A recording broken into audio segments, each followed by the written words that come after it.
कल हमने इसके चैप्टर 3 का यानी बिदुइन लाइफ का शुरू का पढ़ लिया था। आखिर का थोड़ा सा रह गया, यहाँ से पढ़ना है। Religiousness, the rudiment of semitic religion develop in the oasis, यानी कि जो इस्लामी मज़हब की शुरुआत है वो हुई है डेवलप, यानी कि डेवलप हुआ कहाँ, इन द ओसिस, नखलिस्तानों में, rather than in the Sandy land, यानी कि रेगिस्तानी के बजाय ये नखलिस्तानों में वजूद में आया ये पनपा। And centred upon stones and spring, और जिसका मरकज़ रहा वो पत्थर और चश्मा, यानी कि हजर अस्वद और आबि ज़मज़म। In the case of Bedouin, और अगर हम इसकी बात करें बद्दुओं की, तो religion sits very lightly need on his heart, कि रिलीजन की जो है ना बड़ी हल्की जगह रही है उनके दिल में, यानी उनके लिए मज़हब कोई ख़ास अहम नहीं है। In the judgement of the Quran, और कुरान के अंदर उनके बारे में इस तरह कहा गया है, the desert Arabians are most confirmed in unbelief and hypocrisy, यानी कि जो बद्दू होते हैं, अराबी होते हैं, वो सबसे ज़्यादा काफिर और मुनाफिक होते हैं। Up to our present day, अगर आज की बात भी करें, यानी आज तक की बात करें, तो दे नेवर पे मच मोर, यानी कि यहाँ पे आज से मुराद ये हमारा 2022 या 3 नहीं है, बल्कि जो राइटर है इस बुक के उनका दौर तक की बात की जा रही है। बाकी बाद में कोई अगर ऑब्जेक्शन करे तो। Up to our present day they never pay much more than lip homage to the prophet, यानी कि ज़बानी ताज़ीम से ज़्यादा और कुछ नहीं है उनके लिए। प्रॉफिट की जो ताज़ीम वो करते थे, ज़बान ही करते हैं, यानी कि जो भी है वो ज़बान से, अमल ज़्यादा नहीं है। अब इसके बाद अगली हेडिंग आती है द क्लैन। ये इस पर सवाल आया हुआ है कि क्लैन का क्या मतलब है, तो क्लैन एक कबीला है। The clan organization is the basis of Bedouin society. जो क्लैन है वो एक बिदुइन सोसाइटी की एक बेसिक्स है, यानी कि एक कबीले के उसमें सूरत में रहते थे ना। Every tent represents a family, her tent क्या है, वो एक परिवार, एक फैमिली को रिप्रेजेंट करता है। और an encampment of tents from a high, और यानी कि जो अहाता होता है टेंट का, जहाँ पे बहुत सारे टेंट होते हैं, वो एक हाई को रिप्रेजेंट करते हैं। Member of one high constitute a clan, और एक क्लैन के जो ये मेंबर्स होते हैं, यानी हाई के जो मेंबर्स होते हैं, क्या करते हैं, क्लैन बनाते हैं, कॉम बनाते हैं। A number of kindred clans, और बहुत सारे क्लैन मिलकर क्या करते हैं, group together make a tribe, वो क्या करते हैं, कबीला बनाते हैं। All members of the same clan consider each other as one of the blood, और सेम क्लैन के जो लोग होते हैं वो खूनी रिश्तेदार कहलाते हैं। समझ, यानी किस तरीके से हुआ, यानी कि जो एक टेंट होता है वो एक फैमिली को रिप्रेजेंट करता है, और जो एक टेंट का पूरा अहाता होता है, जिसमें कुछ टेंट होते हैं, 10-12 टेंट होते हैं, वो हाई कहलाता है। और ये हाई क्या करता है, ये एक क्लैन बन जाता है, और फिर मुख्तलिफ क्लैन्स मिलकर क्या बन जाता है, कबीला बन जाता है। और जो एक क्लैन के लोग होते हैं वो आपस में ब्लड रिलेशन में कहलाते हैं। Submit to the authority of but one chief, और ये एक अथॉरिटी को ही अपना जो है, सब एक अथॉरिटी के एक चीफ को देते हैं, जिसको कि जो कि उनके क्लैन का जो है वो सीनियर मेंबर होता है। एंड यूज वन बैटल कराई, और फिर ये सब मिलके जो है एक ही साथ लड़ाई या झगड़ा होता है, तो उसमें एक ही नारा बोलते हैं। बनु, जैसे कि हम सब जानते हैं, बनु का मतलब चिल्ड्रन होता है, तो children of is the title with which they prefix their joint name, और अपने वो मुश्तरका नाम में जो है बनु को लफ्ज़ यूज़ करते हैं, जैसे बनु खुदा, बनु गतफान वगैरह। The family name of certain clans show traces of the earlier matriarchal system. जो क्लैंस के फैमिली नेम होते हैं, यानी कि वो उख्त क्लैन कहलाते हैं ना, जो फैमिली नेम होते हैं, वो क्या करते हैं, उनके पहले के जो मेट्रियार्कल सिस्टम है, यानी कि मदर सीरी, यानी कि कुछ यानी कि निहाल की तरफ से जो सिस्टम होता है उसको शो करते हैं। इसका मतलब ये, इस वाली लाइन का मतलब मुझे बहुत समझ में नहीं आया था, मेरे ख्याल से वही होगा जो किसी चीज़ का कबीला उख्त जो बताते हैं। ब्लड रिलेशनशिप, यानी कि खूनी रिश्तेदारी, फिक्शियस और रियल, या तो वो मसनूई हो या सच में हो, यानी कि एक बोल के जो बना लेते हैं। Furnishes the adhesive element in the tribal organization, तो ये चीज़ क्या करती है, इनको जोड़े रखती है एक तंजीम में, कबीले की तंजीम में ये चीज़ जोड़ी रखती है। The tent and its humble household content are individual property, एक टेंट जो होता है वो इंडिविजुअल प्रॉपर्टी होता है, यानी कि जो जिस टेंट में रह रहा है, जिसका वो टेंट है, उसकी तमाम अशिया जो हैं, वो तमाम चीज़ें जो हैं उसी टेंट वाले की प्रॉपर्टी होगी। लेकिन पानी और चरागाह एंड कल्टिवेबल लैंड, और खेती बाड़ी की लायक जो ज़मीन होगी, are the common property of the tribe, वो कबीले के तमाम लोगों की कॉमन होगी। If a member of a clan commits murder inside the clan, अगर क्लैन का यानी कि जो क्लैन है उसका कोई शख्स अगर मर्डर करता है किसी का, वो भी अंदर क्लैन में ही, तो नन विल डिफेंड हिम, तो कोई भी उसका दिफा नहीं करेगा मर्डर करने पर। In case of escape he becomes an outlaw, और अगर वो बच जाता है यहाँ, तो उसको क्या कह दिया जाता है, तरीद, यानी कि धुतकारा हुआ, भागा हुआ करार देते हैं, यानी तरीद, धुतकारा हुआ।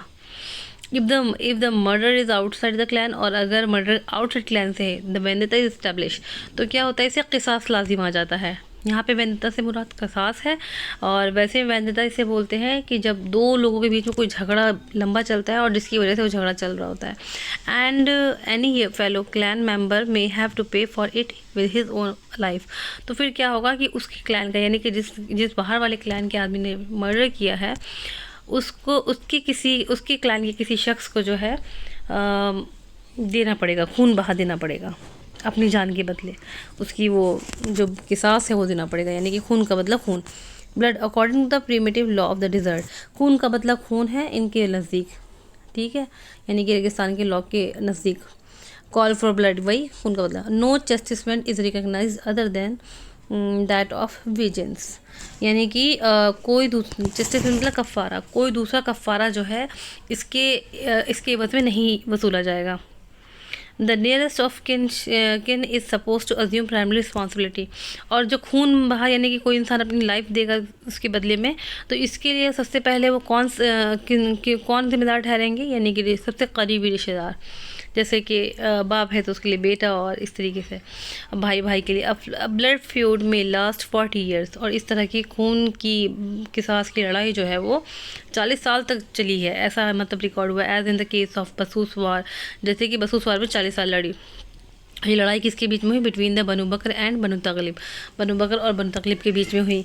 इन अय्यामुल अरब और अय्यामुल अरब जो थे, यानी कि इन्हीं की प्री इस्लामिक लड़ाई को कहा जाता है these inter tribal battle of pre Islamic days, तो ये प्री इस्लामिक डेज की लड़ाइयाँ थी, अय्यामुल अरब के नाम से लोग कहते थे।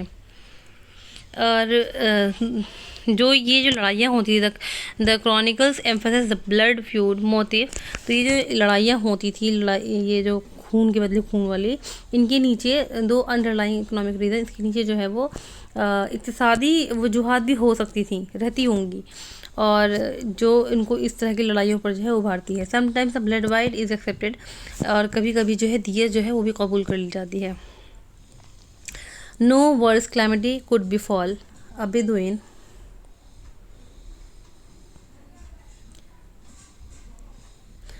Then to lose his tribal affiliation, किसी जो बद्दू देहाती है उसके लिए इससे बुरा कुछ नहीं हो सकता, इससे बुरा कुछ नहीं हो सकता कि उसका जो है अफिलिएशन ख़त्म हो जाए अपने ट्राइब से, यानी कि उसको कबीले से दरबदर कर दिया जाए। अ ट्राइबलेस मैन, एक ट्राइबलेस मैन की मिसाल दी है यहाँ पर, कैसी है कि एक tribeless man in a land where stranger and enemy are synonyms, जहाँ पे एनिमी और जो अजनबी हैं ये सिनोनिम्स हैं एक दूसरे के, यानी कि एक रेगिस्तान में इंसान पहचान नहीं सकता कि कौन दुश्मन है और कौन अजनबी है ना, तो इसे सिनोनिम कहा गया है।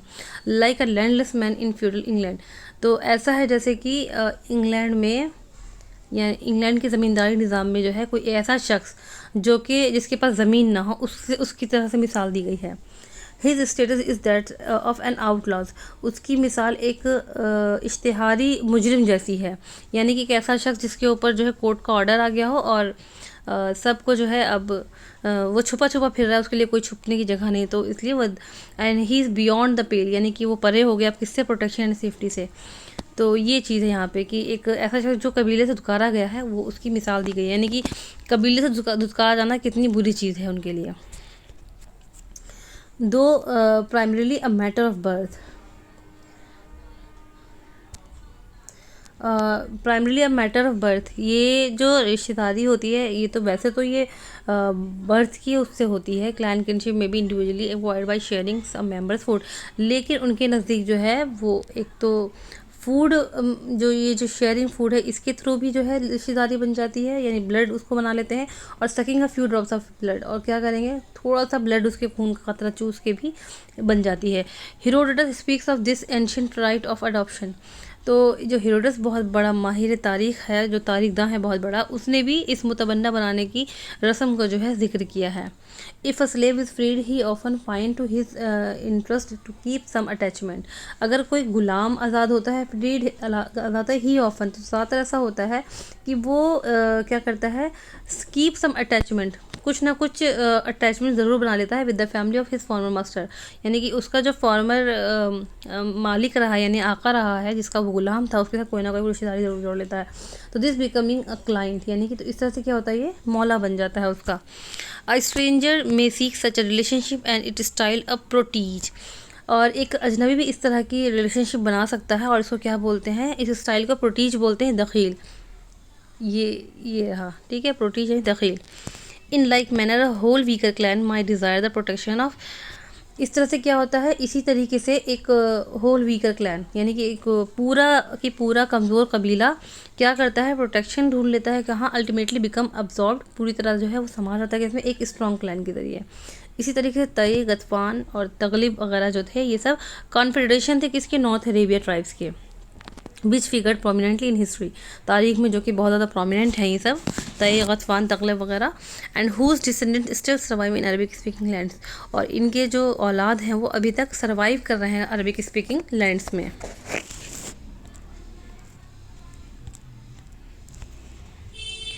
अब आ जाते हैं असबिया के ऊपर। असबिया is the spirit of the clan. Clan की एक रूह जिसे कहते हैं वो असबियत है, यानी कि इनके लिए असबियत से बढ़कर कोई चीज़ नहीं है। इसी चीज़ को तोड़ने के लिए अल्लाह के रसूल आए थे और अल्लाह के रसूल ने इसको तोड़ा भी था।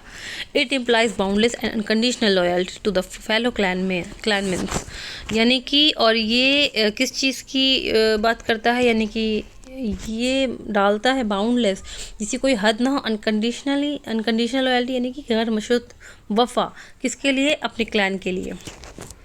And corresponds in general to patriotism of the passionate, और इसके लिए इन्हें बहुत, जो कि बहुत ज़्यादा इनको क्या करता है, इसके लिए मतलब जोश के साथ और खरोश के साथ जो है इनको इस तरह से अपने कबीले के लिए पैशनेट होना पड़ेगा। इस टाइप का ये शाविनिस्टिक टाइप, ठीक है। Be loyal to the tribe, sang bard, एक गवई, बार्ड कहते गवैया, कोई गवैया ने गाया है कि अपने कबीले के लिए लॉयल रहो। Its claim upon its member is strong enough to make a husband give up his wife. और ये जो क्लेम है ना, तो इसकी स्ट्रॉन्ग को समझने के लिए इतना ही काफ़ी है कि एक हस्बैंड को जो है अपनी बीवी छोड़नी पड़े लेकिन असबियत ना छोड़े। The sheikh, the clan is represented by its titular head, और क्लैन जो है वो अपने हेड के थ्रू जो है रिप्रेजेंट किया जाता है, वो क्या कौन होता है, शेख होता है।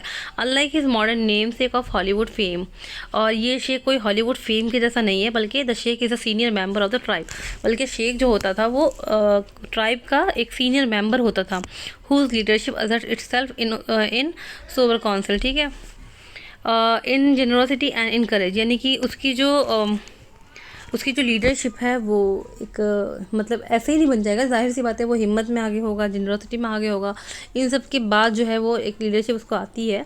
सीनियरिटी इन एज और उम्र में बड़ा होना, और personal qualification determines the choice, यानी उसका इंतखाब किस तरीके से होगा, ये सारी चीज़ें, यानी कि पर्सनल क्वालिफिकेशन उसकी कितनी, ये सारी चीज़ें जो है उसका इंतखाब करने में आसानी करती है, यानी कि ये सब चीज़ें इंतखाब करने का सबब बनती है। इन judicial military and other affairs, judicial मामलों में, मिलिट्री मामलों में और दीगर मामलों में जो है शेख को फुल्ली अथॉरिटी नहीं होती। एब्सोल्यूट अथॉरिटी मतलब फुल्ली अथॉरिटी की वो चाहे तो किसी को कुछ भी कह दे, इस तरीके से नहीं, वो इस तरीके से नहीं कर सकता। एब्सोल्यूट अथॉरिटी का मतलब ये होता है he must consult with the tribal council composed of the head of the component families, बल्कि उसको क्या करना पड़ेगा, कंसल्ट करना पड़ेगा ट्राइबल काउंसिल से, यानी कि वो एक ट्राइबल काउंसिल बनाएंगे उससे, और उनका पूरा सबके हेड को सामने रखा जाएगा, सारी फैमिलीज़ के जो हेड होंगे उनको सामने रखा जाएगा। जिसको अगर किसी ने अर्तुगरुल गाजी देखा हो तो उसमें काइंड ऑफ जिरगा, उसके बाद जो है कोई फैसला होगा। द टाइटल मलिक यानी king the Arabian never use accept in referring the foreign rulers, या और जो मलिक का टाइटल था वो अरेबियंस ने कभी भी अपने शेख के लिए यूज़ नहीं किया, बल्कि किसी बैरून मुल्क की या बैरून रूलर्स के लिए जो है उन्होंने यूज़ किया है। एंड द पार्शियली रोमनाइज एंड पर्शियनाइज, और कभी कभी किन डायनेस्टीज के लिए गस्सान और हीरा की जो रोमन और पर्शियन बादशाह थी उनके लिए मलिक का लफ्ज़ यूज़ किया है इन लोगों ने। The civilised man from the Bedouin exalted point of view. अगर एक बद्दू की पॉइंट ऑफ व्यू से बात करें तो एक सिविलाइज्ड मैन यानी कि एक महज़ब शख्स क्या होता है, इज़ लेस हैप्पी, वो कम खुश होता है, एंड फॉर इंफीरियर और बहुत कमतर होता है। In the purity of his blood, in the purity of his blood यानी कि यहाँ से इसको जोड़ें अगर लास्ट से कि इस जगह से इसका ट्रांसलेशन इस तरीके से होगा कि the Arabian takes in fine pride. अरब जो होता है, जो यानी कि जो अरब के लोग होते हैं वो बेहद फ़ख्र करते हैं किस चीज़ पर, प्योरिटी ऑफ द ब्लड यानी खून के खालिस होने पर, एलिगेंस और मतलब फसीह बलीग होने में, शायरी में, अपनी तलवार में, घोड़ों में, एंड और इन सब यानी कि इन सब और जो ये होते हैं ना नसब याद करने के, उसमें इन सब के ऊपर वो क्या करते हैं, बेइंतहा फ़ख्र करते हैं। He is excessively fond of prodigious genealogy and often traces his lineage back to the Adam. और इनको क्या होता है कि जो नसब याद करने का बहुत ज़्यादा लोग शौकीन थे और अपने इसको ले जाते थे, कहाँ तक मिलाते थे, आदम अलैहिस्सलाम तक मिलाते थे, यानी कि इनको इतना याद होता था अपने परदादा और अपने पूरे उनका आबा अजदाद के जो नाम होते थे उन्हें इस तरह से याद होते थे। No people other than Arabians have ever raised genealogy to the dignity of science। यानी कि जो ये जो साइंस है, जीनियोलॉजी साइंस जो है, अरेबियन की तरह कभी किसी ने इसको इस तरीके से बढ़ावा नहीं दिया। द बिदुइन वुमेन, और एक अगर औरत की बात की जाए, देखो यहाँ पे भी औरत को सबसे लास्ट भी जिक्र करना है हर चीज़ के बाद, वेदर इस्लामिक और प्री इस्लामिक, चाहे वो इस्लामी दौर में हो या प्री इस्लामिक यानी इस्लाम से पहले के दौर में हो, ये क्या है, enjoyed and still enjoy such measures of freedom denied to her sedentary sister. यानी कि उसने क्या किया है, एक महदूद हद तक जो है वो फ्रीडम इन्जॉय की है। She lived in a polygamous family, उसमें किस में रहते हैं, पॉलीगैमस फैमिली, यानी कि एक ऐसी फैमिली जहाँ पे मतलब एक से ज़्यादा शादियाँ की जाती हैं, एंड अंडर अ बाल सिस्टम। और बाल सिस्टम में, बाल सिस्टम क्या होता है, यानी कि ऐसा होता है कि एक आदमी जो कई कई शादियाँ करता है तो वो अपनी हर बीवी को है एक अलग अलग खीमा बना कर दे, उसको बोलते हैं बाल सिस्टम ऑफ मैरिज। तो अपने हर बीवी को जो है अलग अलग खीमा बना के दे और वो एक खीमा उसकी एक बीवी का हो, इस तरीके से। In which the man was the master, और इन सब का क्या होता है, एक आदमी जो है इन सब का मास्टर होता है, यानी कि वही घर का जो है मालिक होता है। Nevertheless she was the liberty to choose husband and leave him if ill treated. और औरत को क्या होता है, उसको लिबर्टी होती है अपने हस्बैंड को चूज़ करने की और उसको छोड़ देने की अगर उसके साथ बुरा सलूक किया जाए। ये जो है ये जो है ये यानी कि 3rd चैप्टर पूरा हो गया है और एग्ज़ाम की डेट भी आ चुकी है, तो अभी तैयारी में लग जाएं और फर्स्ट पेपर को बिल्कुल भी इग्नोर ना करें। अब इंशाल्लाह जल्द ही जो है 4था जो चैप्टर है वो भी अपलोड हो जाएगा।